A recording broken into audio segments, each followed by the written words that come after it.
What's up guys? Welcome to Ride the Bean! This channel has changed a little bit over the past couple of weeks and months. Mostly because of some big changes in my own personal life. Most notably that I am now going solo. And also I'm still recovering from the accident that I was in this summer. But I've gotten a lot of questions from you guys about the gear that I was wearing during the accident. So today I thought I would talk a little bit about the helmet that I wore. For most of the time that I've been riding a motorcycle, I've just been using a normal street helmet, nothing special. But for this adventure I wanted a helmet that was comfortable in warmer climates and that had a visor, but that I could also use goggles with, depending on the conditions. And I know there are many helmets that have these specs, like the Vemar Kona Adventure that Thomas Hansen made a great review of. You should check out his video. But I'm also on a budget, so I don't really have that kind of money to spend. So my local Yamaha store suggested the Vemar Kona Adventure, which is this one. It has a large view angle or view screen or whatever you call it. A good visor with the pin lock system. And you can also put goggles in it, which is very useful when driving in sandy conditions. I'm not really sure about the exchange rates, but I think I paid about $160 to $180 for it. And I chose a light color because I want it to be more visible in traffic. Simple as that. I find it pretty comfortable. For the first few weeks or month after I got it, I was only using it in the city. And I was really impressed with it.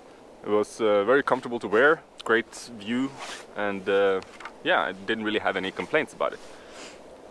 So I was really excited to try it out when going up north to the North Cape. And after a few hours on the highway I realized that it's a very noisy helmet. But that's probably a compromise, I guess. Hard to get both great ventilation and noise reduction, I'm guessing, especially for this price. That's actually my only complaint about the helmet. It's that it's very noisy when driving above 80 or 90 kilometers an hour. But for what I am going to use it for, which is mostly just taking it easy, I don't really like driving on highways. I prefer side roads and dirt roads. So for my use, I think this is a good helmet. The only issue I found was that installing the pack-talk or the communication system is a little bit tricky because there are no grooves to fit the earphones inside. But I managed to do it. It's a little bit bulky, but with some finesse it's usable. So the ventilation is, like I said, pretty good. Vent in the front here and on the top and on the side here. And you can actually feel the air blowing around your head when you're driving, which is great for warm climates, but here in Norway it gets very, very cold.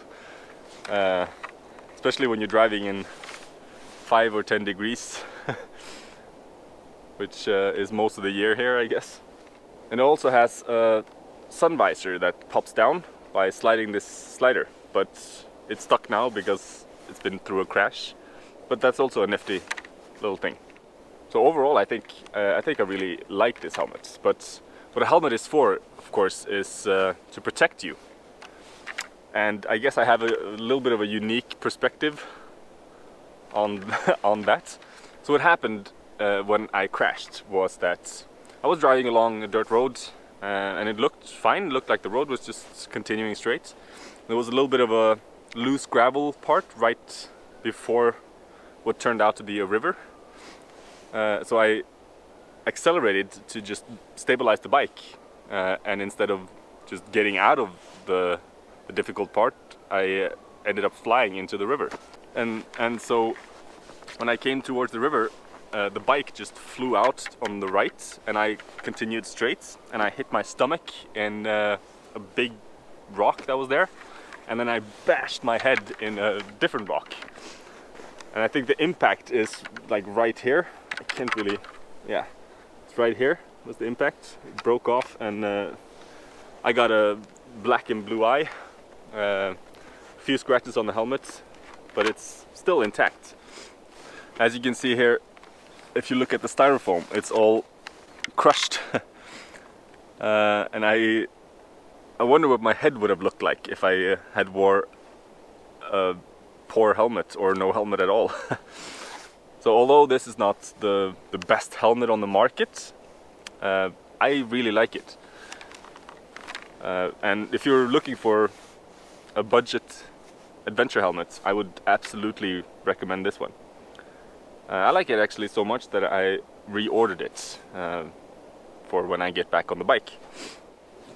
I hope you enjoyed this little, I don't know if you call it a review or just a look at the Vemar Kona Adventure. If you have any questions, leave them down in the comments, and I'll see you in the next video. Peace.